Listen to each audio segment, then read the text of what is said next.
Senhoras e senhores, começando mais um Skin the Game, programa da Nord, onde a gente fala sobre convicções de investimento.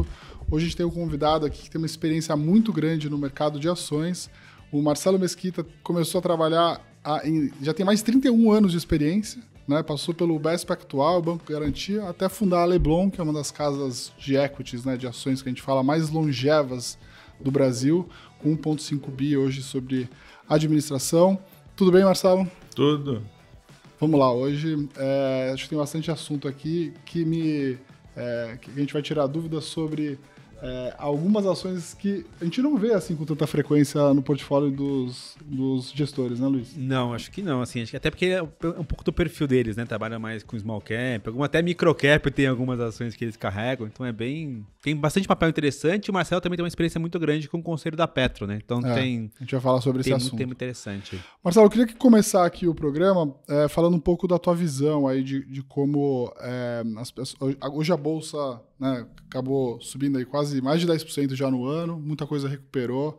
Acho que da mínima de alguns meses atrás subiu aí mais de 20%, muita coisa do varejo e domésticas acabaram subindo bastante, né? A primeira pergunta que todo mundo se faz, né, é como que o gestor está enxergando esse momento hoje para investir, né? Se você olha lá para o teu portfólio e olha para as opções disponíveis no mercado, qual que é o sentimento da Leblon e como é que vocês têm pensado a carteira hoje? A gente olha muito as empresas e a gente não foca muito no macro, mas o macro, sem dúvida, é o background, é o teatro onde as peças se movem, né? Então, quer dizer, sem dúvida, a taxa de juros é o grande direcionador, digamos assim, primário dos mercados, não só aqui como no mundo. E a taxa de juros está no pico e está começando uma fase provavelmente de queda longa e forte, né? E isso vai provavelmente nos próximos 2, 3 anos gerar um ambiente positivo, porque as empresas, tudo mais constante, se a taxa de desconto que você está usando para fazer o cálculo do fluxo de caixa descontado dos negócios, você começa a usar uma taxa de desconto mais baixa, o valor justo aumenta muito, então as pessoas vão ver que os negócios estão ficando mais valiosos porque a taxa de juros está caindo, né? Além disso, os modelos de projeção melhoram porque com a taxa de juros caindo, a expectativa do PIB aumenta, o PIB aumentando, a expectativa de crescimento de receita, por exemplo, de margens melhora um pouco, então as empresas vão lucrar mais. Então são duas coisas, né? A empresa lucrando mais, trazendo a valor presente com uma taxa mais baixa, os negócios vão aumentar de valor 100%, 200% em alguns casos. Então, essa coisa que você olha hoje e vê, o upside para o valor justo do negócio hoje é tipo 40%, 50% de upside em muitos casos, isso com a taxa de desconto de hoje, com a taxa de desconto 4%, 5% mais baixa, em muitos casos isso é 200%, 300%. Então, tem muita gordura aí, muito caminho para melhorar a Bolsa, né? Agora, infelizmente, no Brasil, não é só a questão econômica que conta como é nos Estados Unidos ou em outros lugares mais desenvolvidos, na Suíça, né? Aqui, a questão política tem um peso muito grande em muitas ações na Bolsa. Uhum. Você tem muitos setores regulados, você tem muitos setores com estatais, então você tem ações cíclicas também que dependem, às vezes, mais dos ciclos globais de juros e de PIB e tal do que só o do Brasil. Então, isso gera uma certa complexidade, mas o nosso trabalho é justamente navegar por isso daí e achar as empresas que estão baratas dentro desse contexto. Né? Nesse tema de ações baratas, que ali em março, abril, a gente estava numa fase que parecia que tudo estava barato, né, Bré? Tudo parecia tudo meio largado, ninguém queria nada. A bolsa subiu uns 20%, mas acho que a parte do doméstico subiu até mais, né? Ali, talvez 30 e poucos por cento. Algumas ações dobraram, né? A gente viu algumas ações, XP dobrou, BTG subiu muito. Como é que você vê essa fase de hoje? Assim, as coisas ficaram, assim, tá tudo meio de graça ainda, não tá tão de graça mais, hoje tem que olhar um pouco mais o portfólio. Nunca tudo é de graça, né? Nunca. Sempre tem coisas caras e coisas baratas por N razões. Né? As empresas têm um grande fator de individualidade. Por mais que você olhe tente simplificar olhando o Bovespa, ou olhando certo setor. Às vezes, no mesmo setor, você tem uma empresa que tem muita dívida, outra que não tem muita dívida. Você tem uma empresa que o dono é bom, outro dono é ruim. Uma tem um concorrente que está entrando, outra não tem. Uma está fazendo uma aquisição, outra não está. Uma acabou um ciclo de CAPEX, a outra não. Uma está moderna, a outra não está. Então, uma tem uma estratégia para frente, a outra. Então, não dá para tratar um setor.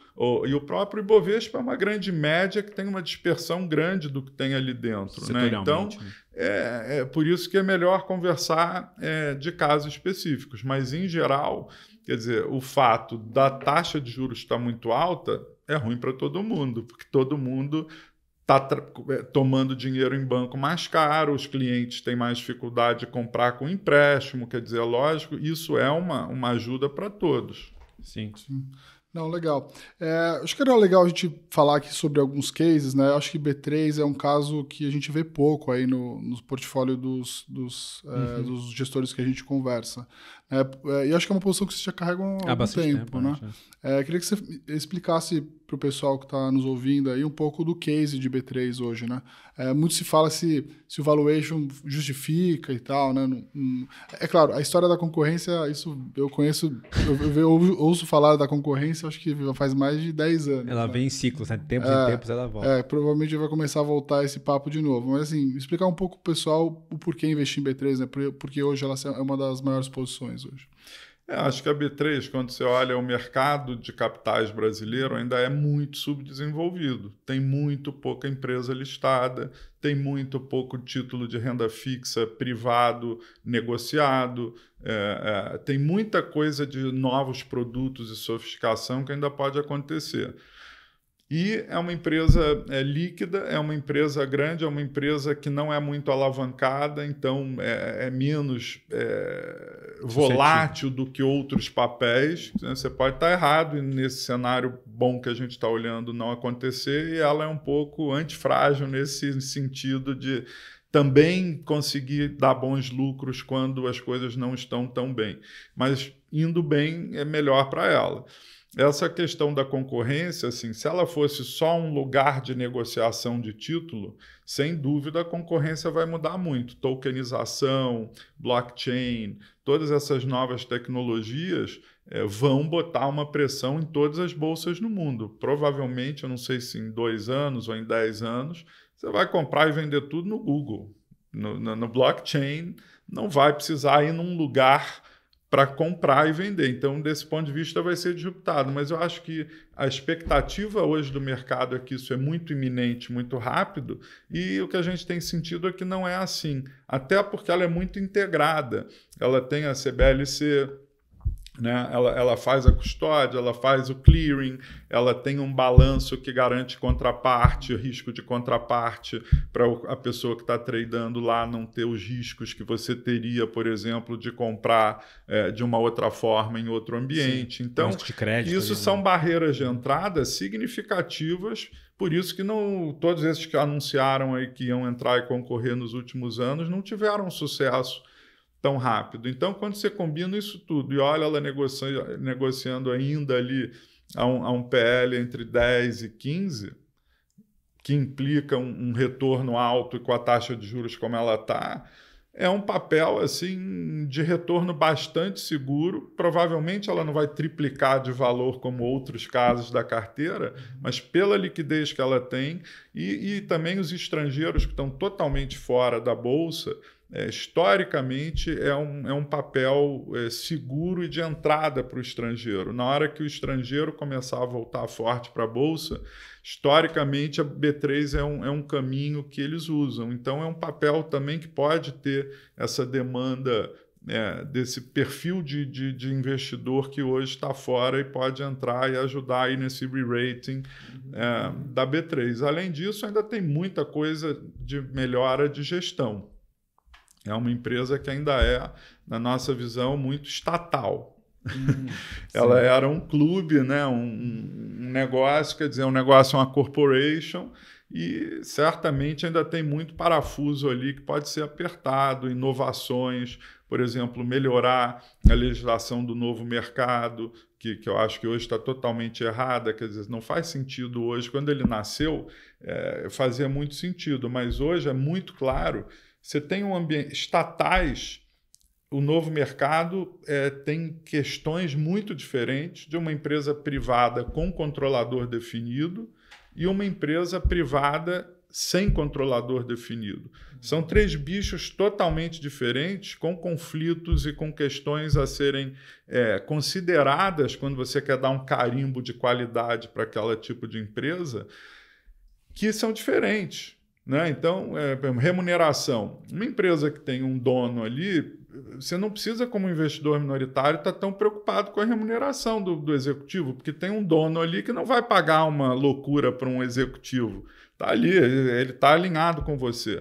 Uma corporation que não tem ali um dono tem que tomar muito cuidado como é que o management vai se remunerar, porque o cara se autopõe ali 100 milhões, 200 milhões, e quem que vai checar isso, né? Numa estatal isso é irrelevante, porque o salário ali é um X% do presidente da República, não sei o quê, tem limite de bônus, então não é remuneração. Na estatal, o problema é conflito de interesse com o controlador nas questões sociais.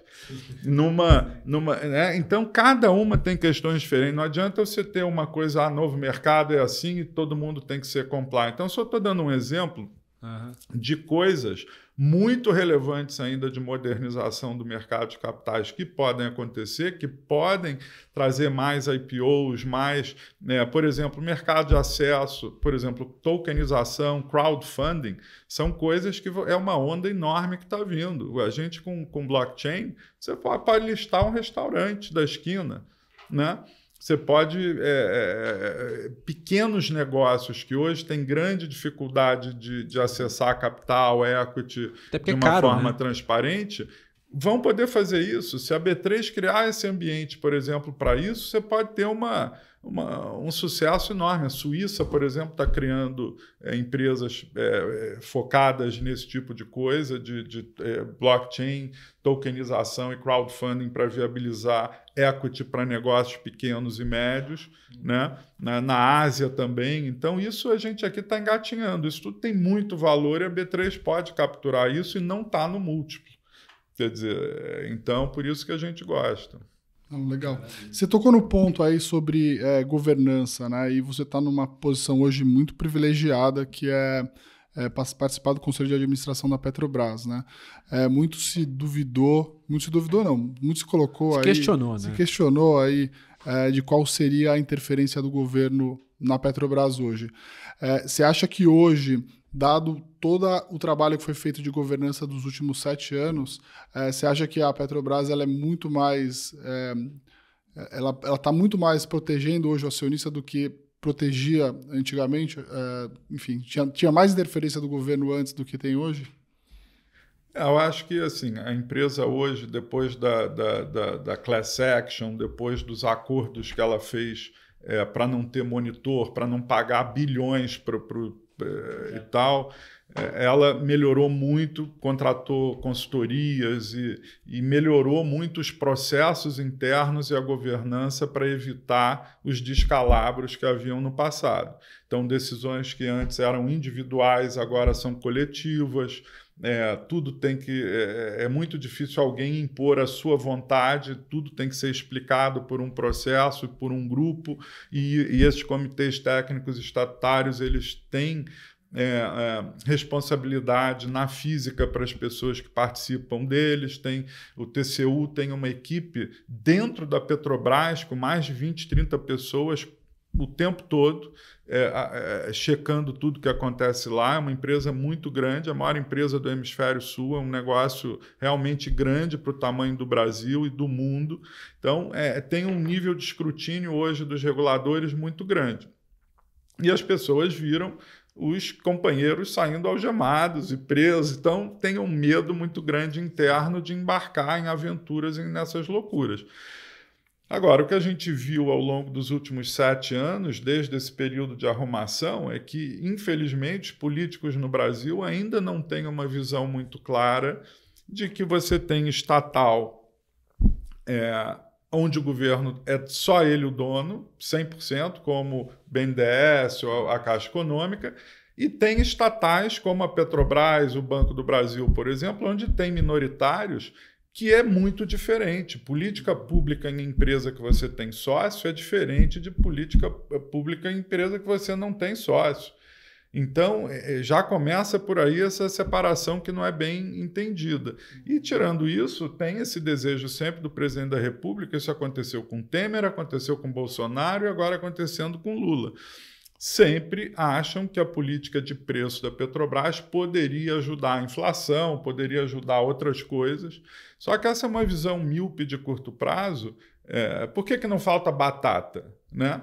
Porque ninguém interfere, tem o mercado ali funcionando e quando o preço da batata sobe, mais gente produz batata, quando cai, menos gente produz e o sistema de preços ele é importantíssimo numa economia de mercado para sinalizar preço relativo, para onde o capital tem que ir. Né? Ele é a placa que diz o que o empresário tem que fazer. Então, se o preço do petróleo sobe, é uma mensagem importante para a Petrobras investir em mais plataformas para produzir mais petróleo. O preço do petróleo cai, ela pisa no freio e não vai investir tanto. E aí você tem uma economia eficiente e equilibrada. Se você pega um político que quer determinar o preço de um certo produto na marra, desorganiza todo mundo. E a gente já viu isso no passado, quer dizer, porque as cadeias de suprimento nesses setores muito grandes precisam de tempo para fazer os investimentos. Então, quando a Petrobras vai fazer um navio, não é um negócio assim que você compra em 2 minutos, o cara leva 2 anos para produzir, as especificações, tudo, fazer uma refinaria. Então, tem que ter uma orquestração e uma organização, senão a gente não vai desenvolver nunca. O Brasil nunca vai ser um país desenvolvido se as grandes empresas estruturantes do país não sinalizam que operam dentro de um ambiente de mercado, de lógica e de preço de mercado. Quer dizer, um exemplo, por exemplo, é o etanol. O agrobusiness brasileiro, que é muito eficiente, vai muito bem, cada vez que você tenta segurar o preço do petróleo aqui, da gasolina, do diesel, você quebra o setor de etanol, que é enorme, emprega um monte de gente, tem um monte de empresa listada, é um setor competitivo, você quebra os fornecedores que estavam se preparando para fornecer e não fornecem. Então, é uma desorganização da econômica e da sociedade que é terrível, né? Então, é uma pena. Agora, perdimos um pouco o fio da meada. Acho que era justamente nesse ponto, né? Que assim, a grande pergunta é assim, hoje a Petrobras, ela, dado a estrutura toda dela de governança, de ser uma empresa que não é uma estatal 100% do governo. Perfeito. Assim, quais são os principais Deixa eu só completar, então. Quer dizer, na política de preço tem um problema, digamos assim, que é o seguinte. Hoje, a política de preço, nos últimos 7 anos, várias vezes se disse que ela foi política. Né? Na época, antes da eleição presidencial, disseram que o Bolsonaro estava segurando para tentar se reeleger, agora está dizendo que o Lula está segurando para poder o Copom ajudar o Copom. Na época do Temer também teve isso. Quer dizer, e eu sou testemunha lá de dentro que não houve politização da política de preço. A política de preço que existe hoje na Petrobras, com a qual eu concordo, eu acho que ela é boa, é uma empresa muito grande no Brasil, ela pode minimizar a volatilidade internacional nos preços domésticos. Então, hoje ela é uma política que é o seguinte, olha, numa média de 1 ano, você vai ter lá o gráfico do preço, local contra o internacional, e de vez em quando você está um pouco acima, criando uma gordura, de vez em quando você está um pouco abaixo. Na média de 1 ano, essas áreas do gráfico para cima e para baixo, elas têm que zerar e você tem que estar nessa média.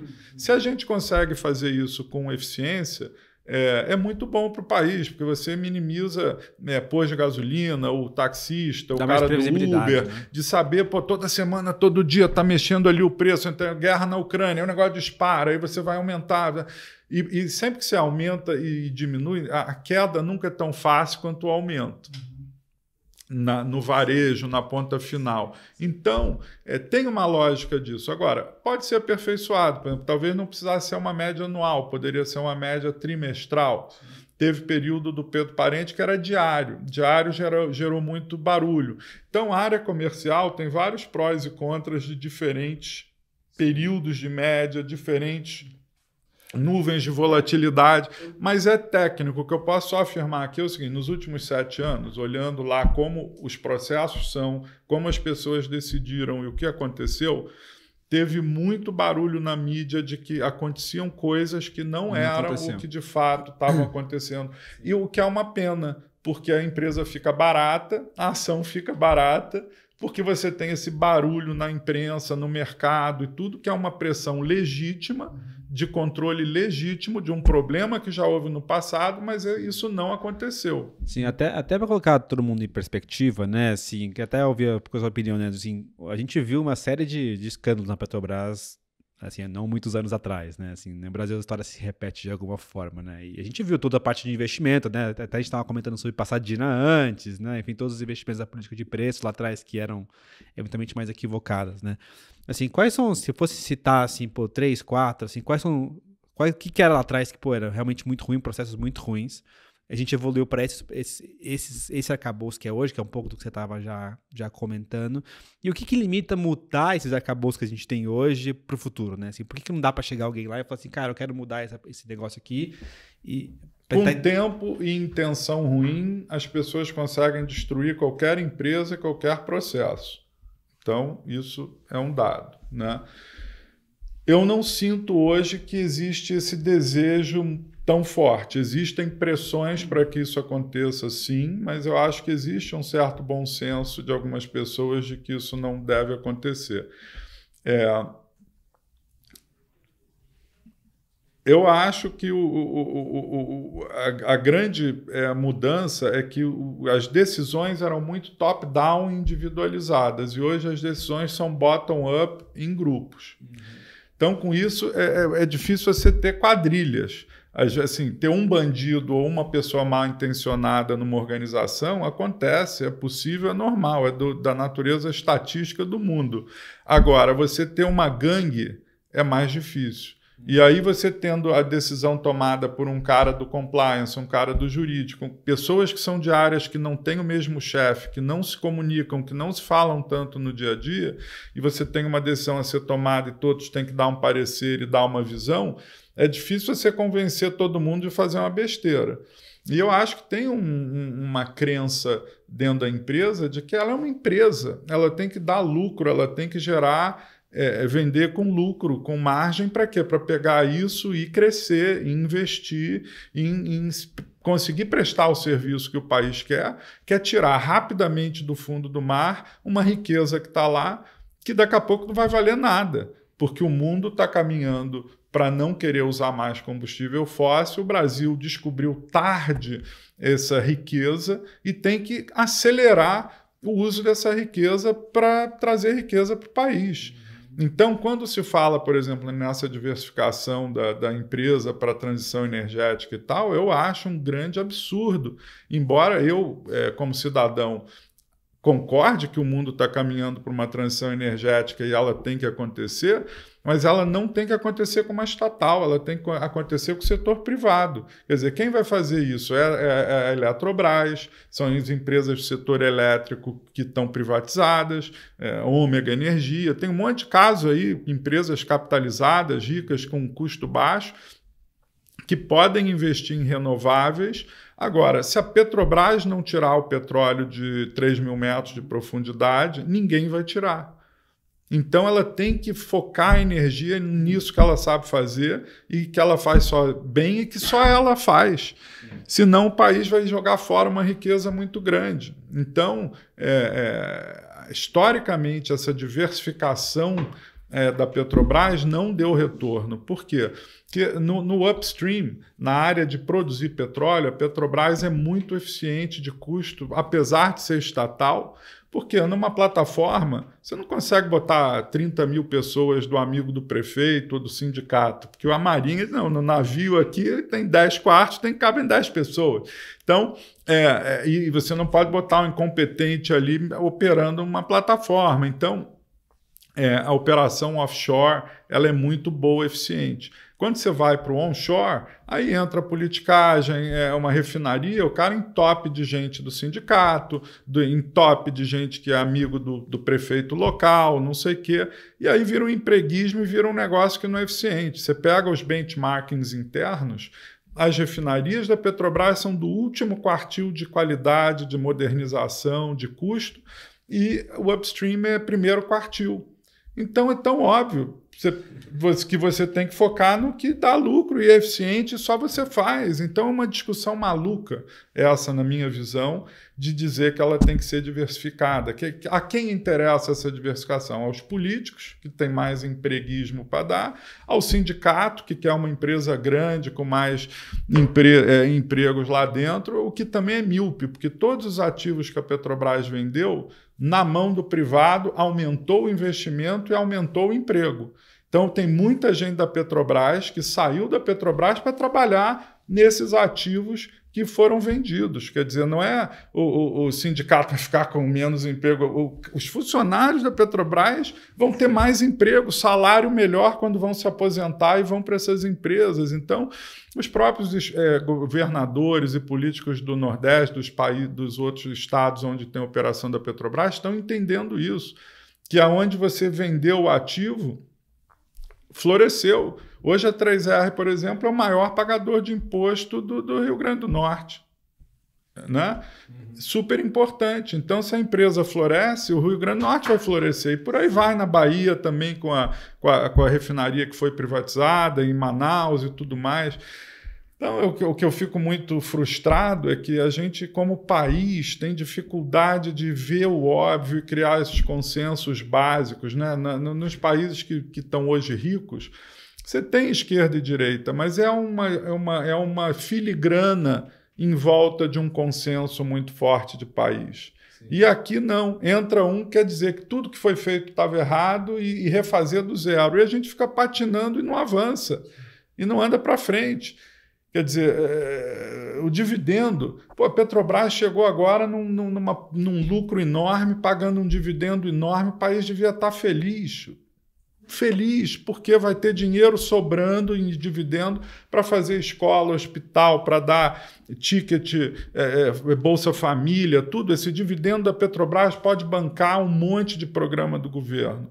Mas não pode pagar o dividendo porque a Petrobras precisa investir. A Petrobras não vai investir mais se não pagar o dividendo. Ela já investe tudo que é possível, todos os projetos que têm retorno interessante, que são levados bottom-up para a decisão da empresa, eles são feitos.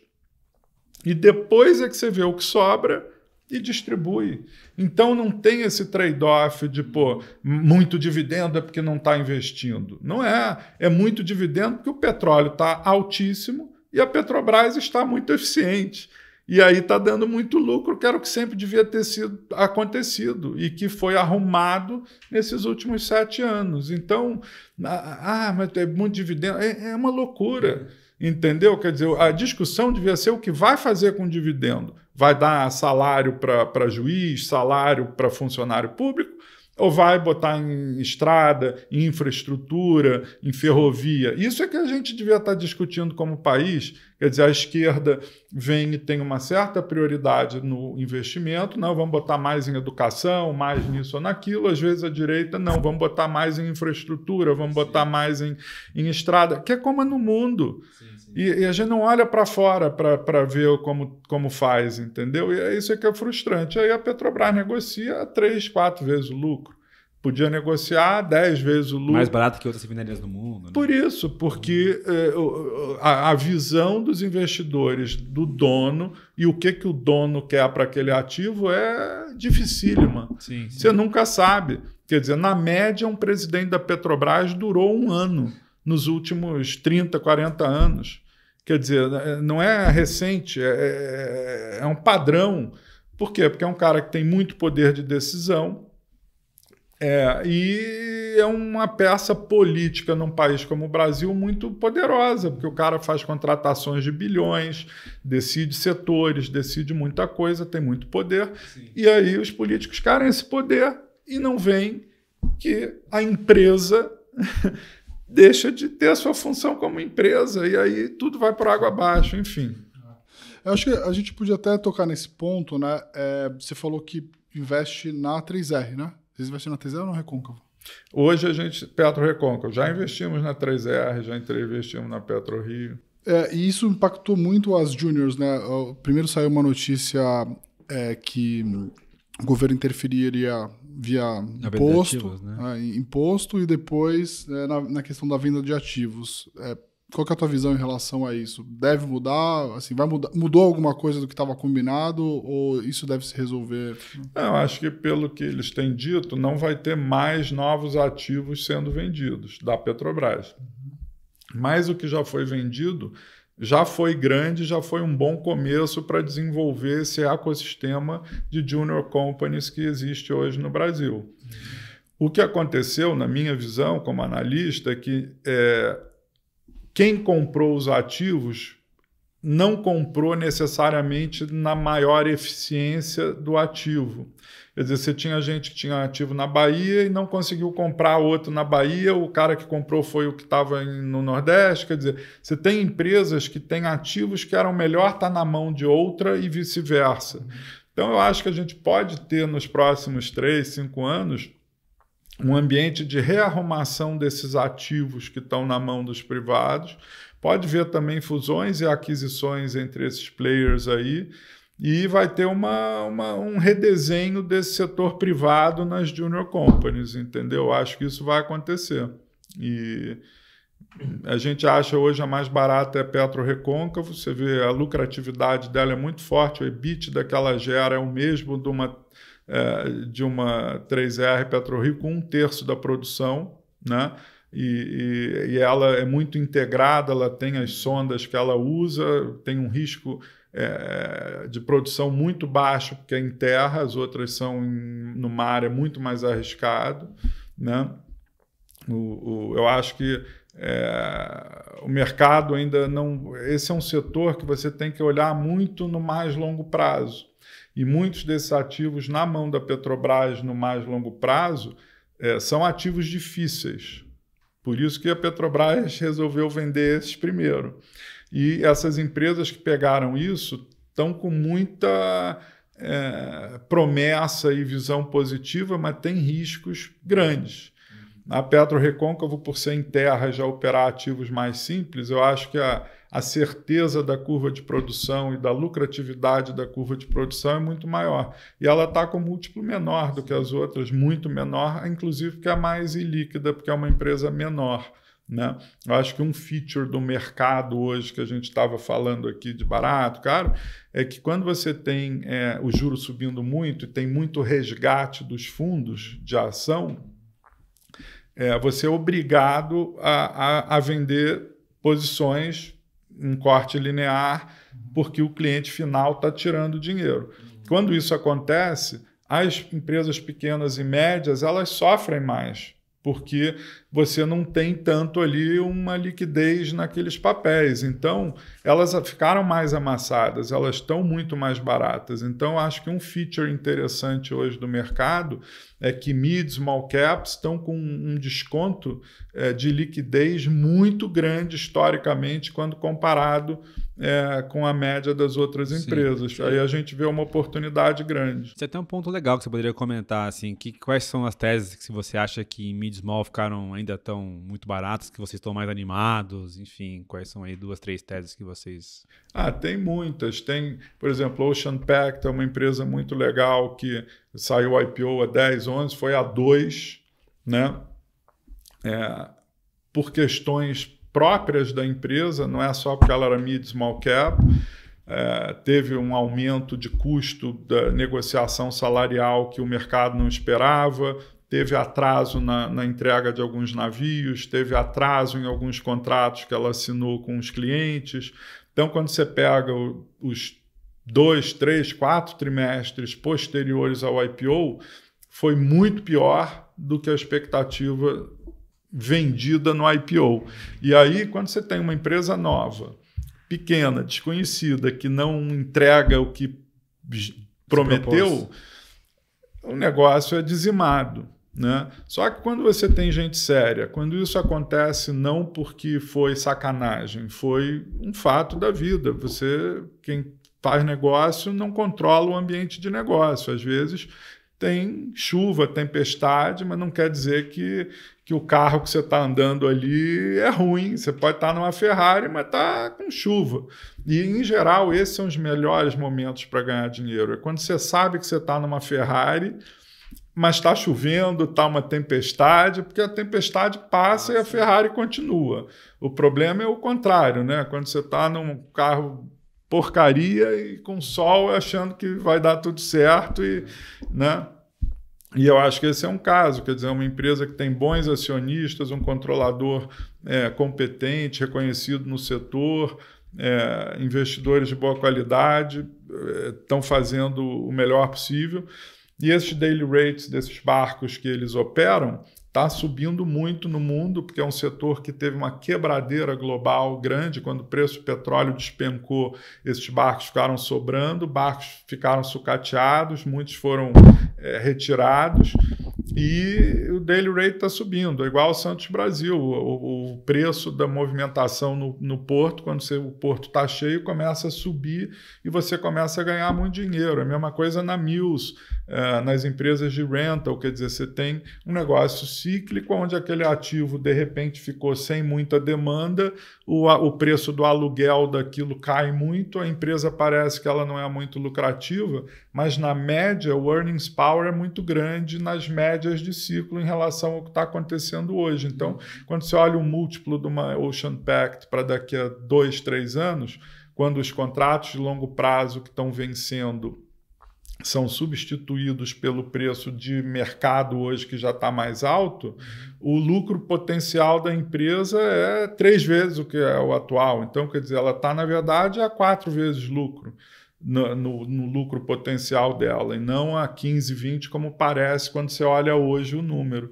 Então, é sempre isso. A gente tem que buscar como que aquele negócio muda nos próximos 3, 4 anos, como que a lucratividade muda e que o mercado não está precificando, não está entendendo, não está acompanhando, não está vendo por alguma razão. Sim. Em geral, essas menores empresas, por exemplo, a BrisaNet... Tem menos acompanhamento também, né? Tem pouco research, tem pouca gente fazendo comentários e tudo. Você vê os conference calls da empresa, tem 10 pessoas assistindo. Isso é ótimo. Para o investidor, é isso que eu rezo. Né? A empresa que tem 1.000 pessoas no call trimestral, dificilmente você vai ver uma coisa ali que ninguém viu. De informação, né? Exato. Numa empresa com 10 pessoas, pô, se você fizer o dever de casa, você vai poder achar grandes retornos com um risco muito bom. Né? BrisaNet é outro caso interessante, que é uma empresa que provê serviço de banda larga, 5G no Nordeste, o líder, está crescendo a beça, ganhando share em relação às incumbentes lá, Vivo, Claro e tal. O empreendedor é um cara fora da curva, né? PetroRecôncavo é outra, né? E aí tem alguns outros casos, Mills, enfim... Acho que a gente podia falar de um case aqui, que é a Lojas Renner, né? Que acho que o pessoal acompanha bastante, uma empresa que foi considerada, ainda é considerada uma empresa premium, né? Mas o varejo, em geral, tá sofrendo aí com juros mais altos e tal. Como é que fica a Renner nesse sentido, né? Foi penalizada no mercado, deu oportunidade hoje de comprar. Por que vocês gostam, né, hoje da empresa? A Renner é a Ferrari no meio da tempestade. Então, está tendo o chinês que vai entrar, vão cair, facilitar a entrada de concorrência de fora, aí o juro sobe, aí o cliente tem dificuldade de comprar parcelado, pagando uns juros altíssimos, aí a logística, aí lojas americanas, fraude, aí diz que vai ter, outros varejistas podem ter o mesmo problema na contabilização das coisas. Várias narrativas complexas, impostos, reforma tributária, como é que isso vai mudar o setor, vai dar mais competitividade para o pequeno, o grande vai ficar menos competitivo. Você olha, os últimos 30, 40 anos, várias vezes tiveram momentos desse tipo de tensão em relação à Renner, mas é uma empresa que conseguiu montar pessoas e processos com uma tal qualidade que ela consegue usar esses momentos de crise sempre para ganhar share dos pequenos, né? Pode ser até que o chinês ganhe share, ele provavelmente não vai ganhar da Renner. A Renner e o chinês vão ganhar share do pequeno, porque o que sofre no Brasil, esse é um setor muito pulverizado, onde roupa, você provavelmente, qualquer rua que você ande aqui em São Paulo, tem uma lojinha que é uma loja só de um cara. Esse cara não tem internet, não tem cartão para dar funding para o cliente, não tem uma logística tão eficiente, não tem a velocidade das coleções, não tem a marca, anúncio nacional. Então, é isso. É uma dessas grandes empresas, boas empresas, curto prazo, tensões com esses riscos, essas dúvidas, a ação cai, é bom de comprar porque essas coisas vão dissipar. Sim. É a mesma coisa uma Natura. É uma empresa também fantástica, com grandes problemas de curto prazo, mas no médio e longo prazo é uma Ferrari. Então, você pode errar no timing. Isso vai consertar daqui a 5 anos e não daqui a 1 ano. Você pode... É difícil acertar o timing. Por isso que o investidor tem que ter paciência e tem que ter visão de longo prazo, porque ganhar muito dinheiro para acertar no mês que vem é Madoff. Até nessa questão da Renner e da Natura, né? Acho que vale a pena... Da Natura, o mercado pagou lá a 60, 55 e acho que descobriu que o problema eventualmente era maior do que o esperado, né? Assim, a própria turnaround da Avon, queria entender do seu lado se lá estava errado e agora também está errado, né? O preço lá estava errado. Já teve isso lá atrás, as pessoas esquecem, há 10 anos atrás, quando a Natura começou a criar vários centros logísticos espalhados para tentar mudar a logística para poder ter um e-commerce e deixar de ser uma empresa de canal único que era venda direta e resolveu que ia ter loja também, ia ter e-commerce, a ação despencou. Diziam que a execução era péssima. Por quê? Porque a empresa investiu para caramba e não estava dando lucro ainda, porque todo processo de investimento é um J-curve, né? Quer dizer, o cara, primeiro o CAPEX entra, não gera retorno por um período, sua dívida aumenta, o lucro piora. Não tem grande lucro no futuro sem ter pior lucro no presente. Esse é o ciclo de qualquer investimento. Sim, sim. Então, quando você busca casos que a empresa está barata porque ela está no topo do investimento, é ótimo, porque vem a bonança em seguida. Então, a Natura deu um salto enorme quando ela deixou de ser um canal só. Ela deu um salto enorme para virar uma empresa global. Teve erros? Teve. Teve azar porque comprou um negócio que era forte na Rússia, forte na Ucrânia, forte na Europa do Leste, teve o problema lá, acontece.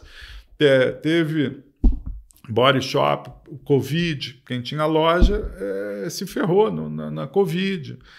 Tiveram algumas tempestades perfeitas.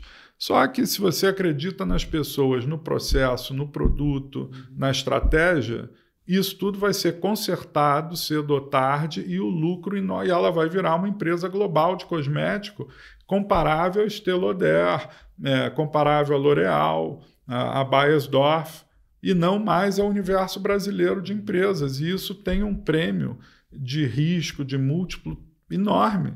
Porque qualquer empresa que vira uma multinacional de cosmético, como a Natura, é hiper valioso. Na América Latina, o business de venda direta da própria Natura está indo de vento em popa, apesar do esquerdismo e da desgraça que acontece nos países da América Latina. Mas tem um sucesso enorme, né? E a turma esquece, a Natura, o core business dela no Brasil é margem de 25%. E ela hoje está com margem quase de 10%, né? Então, porque comprou um monte de coisa que ela está arrumando. Uhum. Na hora que tudo for se arrumando, a margem dela vai tender para esse nível de 15, 20, 25 que ela já tem no Brasil, que é onde está tudo arrumado, aprumado e azeitado. E não está tão azeitado ainda, porque aí a gente pode entrar em mais detalhes, mas se você experimenta hoje lá e virar uma revendedora e pegar o produto, o user experience do TI da Natura ainda está terrível. No dia que azeitar, o negócio vai dar um salto, entendeu? Se você conseguir comprar um shampoo como você compra um iFood, isso que eu brinco lá com eles. Pô, o meu sonho é entrar no site da Natura e pedir um shampoo como eu peço um hambúrguer do McDonald's no iFood. Não é ainda assim hoje. Você entra lá, tem que saber o código do produto, tem que botar o código de não sei o quê, da revendedora. É uma confusão. Então, tem muito mato alto ainda para cortar. Isso é bom. Quando empresa boa tem mato alto, é lucro certo que você vê para frente. E isso é ganho para o investidor, né? E como é que vocês lá na Lebon fazem para identificar esses cases, né? Mas principalmente monitorar a capacidade de execução, né? Porque o risco acaba sendo, num caso como esse, é a capacidade de executar, né? Como é que, assim, explicando aqui para o pessoal, como que vocês implementam todo esse acompanhamento próximo, né, da empresa? Isso é uma arte, né? Mas assim, o fato da gente ter pessoas que olham essas empresas há 30 anos no Brasil ajuda, porque você conhece aquele cara, ele não é um papo novo que você vai cair no papo do incauto. Você já viu que o cara, durante 3, 4 vezes nos últimos 30 anos, ele entregou o que ele prometeu. A chance de quem entrega 3, 4 vezes o que prometeu é grande. Né, a chance de um cara novo, por isso que a IPO é tão perigoso, né? Porque mesmo você tendo 30 anos de experiência, se você conhece o cara ali naquele dia, você não é tão experiente naquele caso.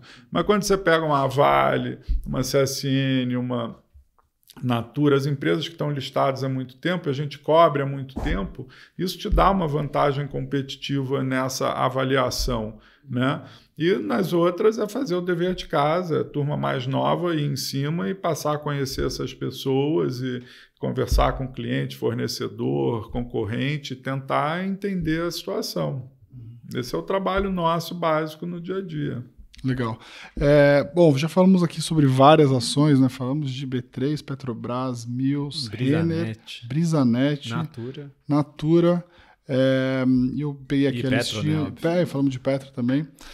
Eu acho que a gente também podia colocar aqui na nossa pauta, falar sobre Pão de Açúcar, que é um case bem polêmico aí, né? Polêmico. Inclusive o Sherman já foi do conselho também, se não me engano. Isso. O Sherman, sócio do Marcelo, foi lá do conselho. Como é que você vê hoje Pão de Açúcar, né? Principalmente nessa briga aí que está tendo entre os... Pão de Açúcar é o seguinte, primeiro, o melhor varejista do mundo é a Amazon, acho que ninguém tem dúvida. Né? O único negócio que eles compraram na vida foi varejo de alimento, porque é o varejo mais difícil, mas é o que é o melhor de todos. Tudo que é difícil é bom. Né? Tem menos concorrência. É difícil, porque o estoque estraga todo dia, o ovo ali, o alface, tem que ser uma logística rápida, o produto é perecível. Né? Pão de Açúcar tem pontos espetaculares. Pão de Açúcar tem pontos espetaculares. Tem uma marca espetacular. Tem tido uma execução péssima nos últimos 10, 15 anos. Por quê? Porque o Casino, quando comprou o Pão de Açúcar, tinha uma dúvida muito grande da gestão brasileira e duplicou o sistema de decisão. Então, toda decisão que um brasileiro tomava tinha um francês do lado no cangote para checar se o cara não estava roubando, checar se o cara estava decidindo direito. Não tem empresa que funciona com dupla checagem desse jeito. Então, a Pão de Açúcar é um negócio sensacional, uma marca sensacional, um business difícil e importante, valioso, sensacional, tanto que a Amazon, se pudesse, comprava. Né? Americanas comprou o Hortifruti. Quer dizer, quem entende de varejo quer isso, então é valioso. Só que não está dando retorno. Antes da Covid não tinha e-commerce, teve que construir o e-commerce correndo, gastou um dinheirão para poder ter e-commerce na época da Covid. Então está sempre correndo atrás do prejuízo. Isso a gente gosta. Quando você pega boa marca, está tudo no lugar, só que está passando por um problema de curto prazo. Esse é o primeiro ponto que a gente gosta. Quer dizer, a probabilidade de Pão de Açúcar ter uma operação melhor com uma gestão não Casino, não francesa, nos próximos 3, 5 anos é muito grande. Esse é o primeiro ponto. Mas o grande valor que tem hoje ali é porque hoje o Pão de Açúcar é uma holding com vários negócios. Ela tem um e-commerce tipo Amazon na Europa, ela tem um varejo na Colômbia enorme, né, o Êxito, e tem aqui o Brasil o Pão de Açúcar, e ainda tem os imóveis, shopping center, não sei o quê, farmácia, posto de gasolina. Então, quando você pega cada um desses negócios com premissas muito conservadoras ou a mercado e faz a soma das partes dos valores dessa holding, você está levando o Pão de Açúcar de graça. Então, um negócio que é valioso e vai ter um turnaround. Então, por isso que a gente vê tanto valor ali, né? Agora, depende, e nesse momento, como o Casino está quebrado na Europa e precisa gerar caixa, gerar valor dessa estrutura, quer dizer, ou vendendo as partes, ou vendendo todo para uma outra pessoa, ou fazendo alguma coisa, esse valor que talvez estivesse ali e poderia demorar muito tempo para ser realizado, ele tem hoje uma pressão para acontecer rápido, por causa do Casino, da situação do Casino. Então, é juntar a fome com a vontade de comer, né? Porque é uma situação boa de fundamento e com uma pressão de um trigger, digamos assim, um gatilho relativamente rápido para acontecer. Tá valendo 5 bi, né? 5 bi e meio. É um negócio relativamente... Que tá, é nada. Olha o que é o Pão de Açúcar aí na rua, os pontos, o produto, a marca, 5 bi. Olha outras empresas que valem 5 bi, coisa que nasceu ontem, que não tem nada. Sim. Vai precisar de um tempo agora para quem entrar, executar o plano e o mercado começar a reconhecer que a história mudou de alguma forma, né? Para não carregar o passado de 10 anos. Né? E quando separou o açaí do Pão de Açúcar, o mercado foi todo para o açaí e derrubou o Pão de Açúcar. Também teve essa, quer dizer, teve na origem disso que a gente está conversando, teve uma discrepância grande da forma de spin-offar os dois negócios e era um consenso de que naquele momento açaí ia bombar e Pão de Açúcar estava muito mal. Ótimo, porque agora está baratinho, você compra e ganha dinheiro. Cara, açaí tá valendo 18 bi. Caramba, Pão de Açúcar tá valendo 3 vezes, 4. Quase 4 vezes o valor. É muito louco. Pessoal, eu queria aproveitar o gancho aqui que a gente está falando sobre várias ações, avisar vocês que tem no link aí da descrição do vídeo 2 relatórios que a gente fez. Um deles falando as 3 melhores ações do segundo semestre e também um relatório falando sobre quais as melhores small caps para você investir. Então tá na descrição do vídeo aqui, é só clicar e depois baixar o relatório, tá? Luiz, vamos lá. Mais perguntas. Não, pode falar. Vai lá. Não, eu ia perguntar sobre uma tese que, há debates entre gestores e até a gente aqui dentro, né, sobre BTG, né? BTG foi uma das ações que acho que melhor performou, talvez, nesse recente. Esse né? ano. Esse ano. Subiu muito rápido, né? Subiu muito rápido. Até pouco tempo atrás estava R$19 ali. Nem sei como é que tá agora, o Brelé tá com o computador, pode...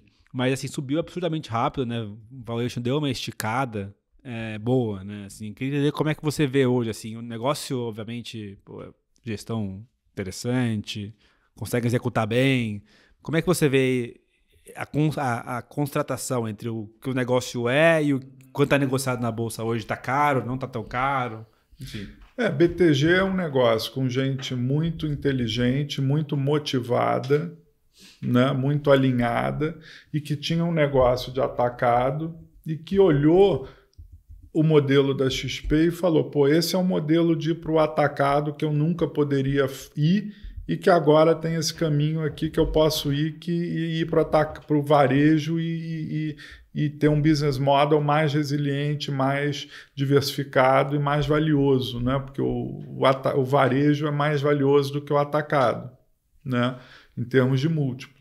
E aí você tinha a XP, que foi uma grande novidade, super bem avaliada pelo mercado, super bem precificada, com múltiplo na lua, que era um pouco contrário. Quer dizer, eu sou aqui, criei um modelo fantástico aqui de varejo, mas que eu tenho que ir na direção do BTG de botar uma geração, uma originação de produtos interessante para poder distribuir nessa rede que eu tenho aqui.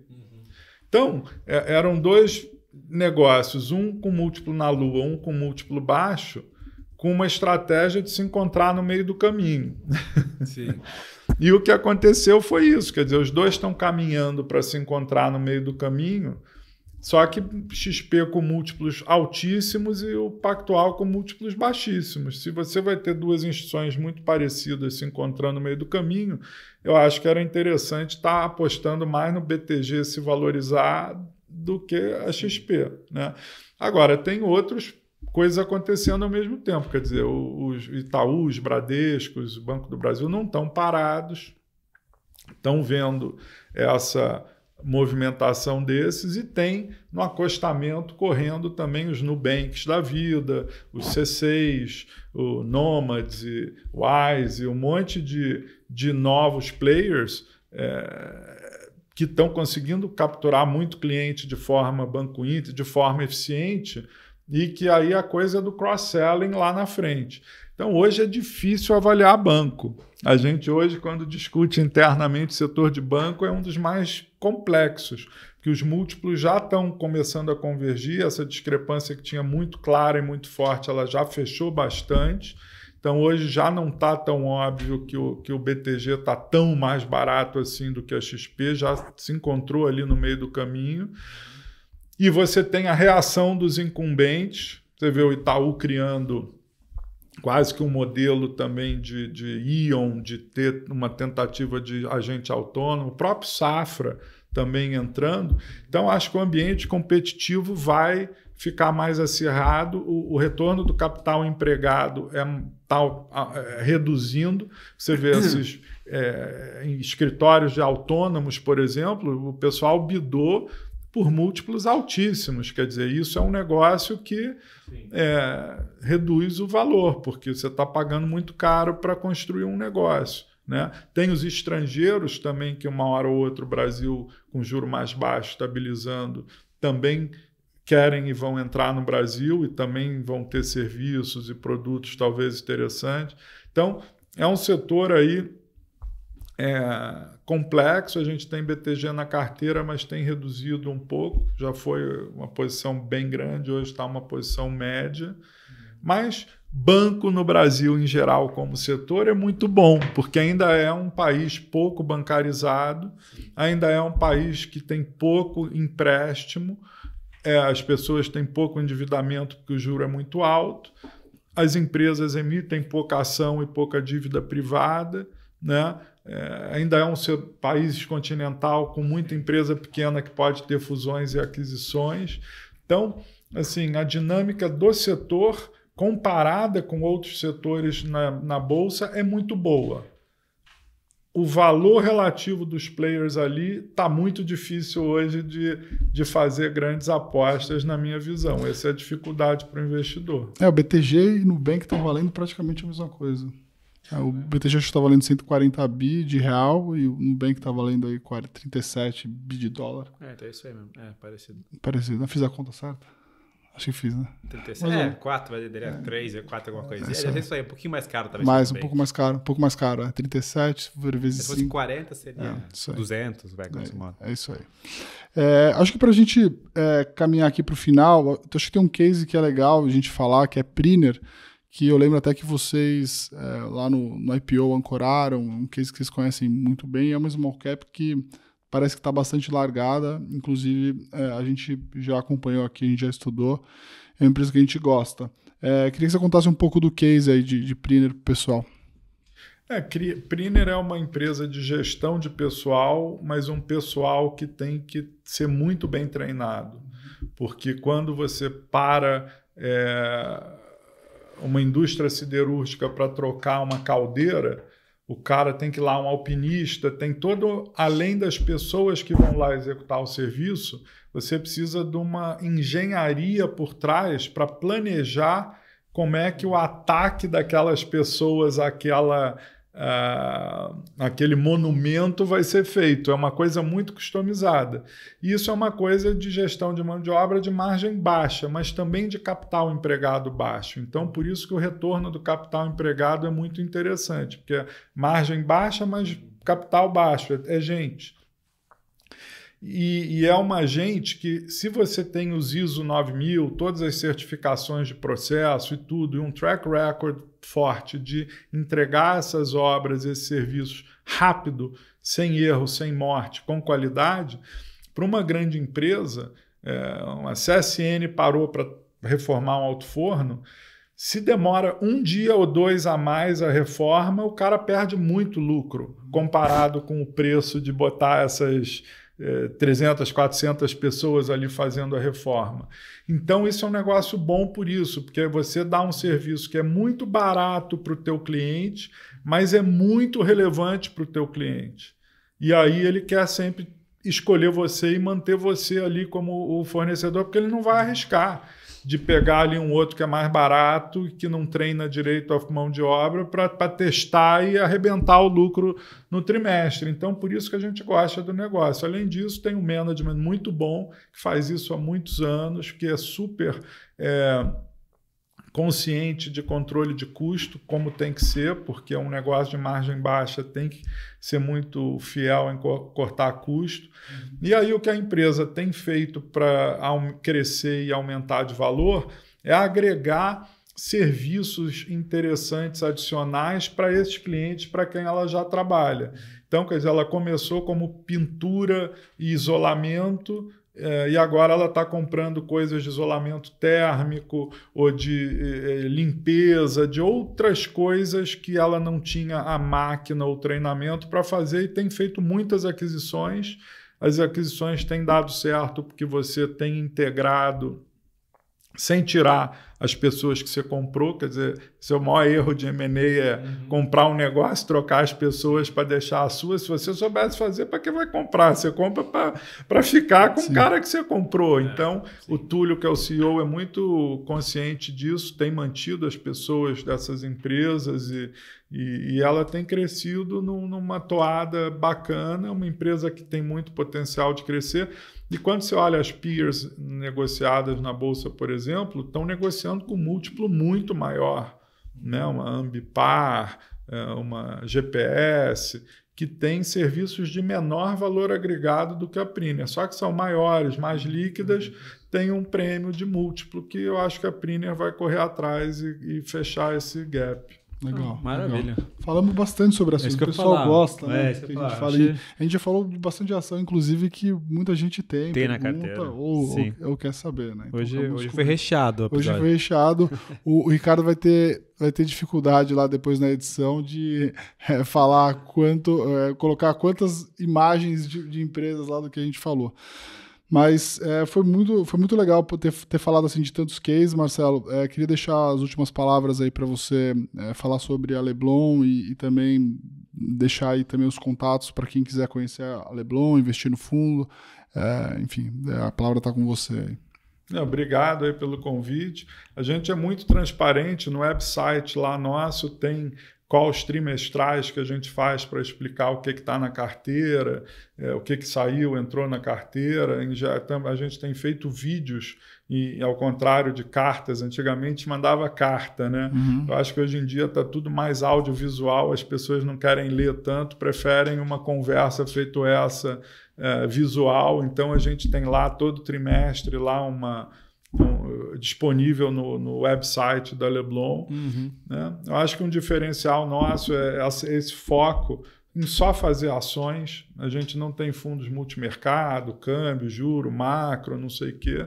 Esse foco é importante porque eu acho que a ação, o horizonte de investimento é muito diferente, o tipo de análise desses outros tipos de produto. Né? A gente toca uma quantidade de dinheiro interessante do ponto de vista de retorno para o cliente, porque quando você é um muito bom gestor, mas está tocando 20, 30 bi, é muito difícil você poder ganhar dinheiro com uma Priner, com uma Brisanet, com uma Ocean Pact, com uma Petro Recôncavo, porque o cara toca 30 bi e isso daí vai ser 0,000 da carteira. Para nós, e o dinheiro dos sócios está todo investido no fundo e por isso que a gente está satisfeito nesse sentido de que com esse volume de recurso gerido você consegue dar um retorno bem legal para o cliente, porque o tamanho não é um impeditivo de ter coisas muito legais. Sim. E nesse momento, especialmente, essas coisas menores e mais ilíquidas são as que estão muito legais, que estão muito amassadas, que sofreram muito. Então, para o investidor aí que está procurando um fundo para colocar o dinheiro, eu acho que é uma oportunidade esse momento, tanto o nosso fundo ações quanto o PIPE, tem os de previdência também, estão aí em todas as plataformas que disponíveis, então é bem fácil acessar o fundo com assessores aí dessas instituições todas aí que a gente conversou. Muito bom, muito bom. Beleza.